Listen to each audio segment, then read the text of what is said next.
Pagbabalik, kasama ko pa rin, siyempre. Ngayong gabi, kasama ko isang guest magician, Richard Gutierrez, galing sa Story Circle. Richard, alam ko magaling ka sa baraha eh. Gusto ko pakita mo naman ako ng hindi baraha naman. Ito, may hinanda ako sa'yo. Goma naman. Ano yan? Goma. Okay, sige. Dalawang goma. Ayan. So, Goma. lagay ko lang dito, yan. Ano mangyayari? Meron ka bang pera dyan? Oh, meron. Kuha tayo ng... Ito, 100. Okay, tiklop mo siya ng left right. Paano? Papa. Ganyan. Okay. Tapos, ilagay mo siya dito sa top. Ibabaw. Lusot. O, lulusot ko mga kapatid. Yan. Okay. Ayan ha. Ayan, sa ibabaw. Ata ibabaw siya, di ba? Okay.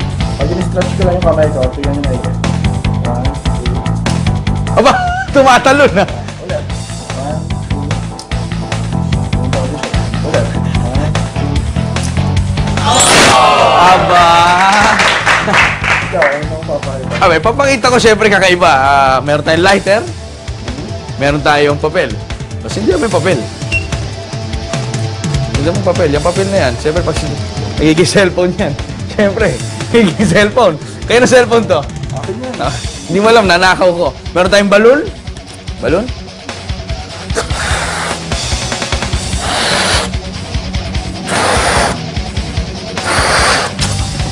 Balon, kulay itim, cellphone, tingnan mabuti.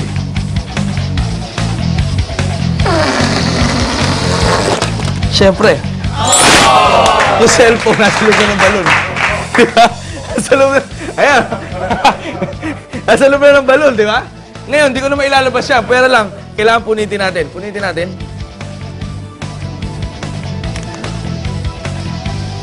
Punitin natin. Kasi nasa loob yan eh.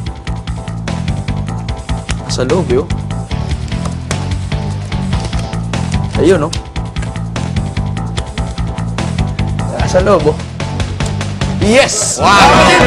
Siyempre, Richard Gutierrez. 1, 2,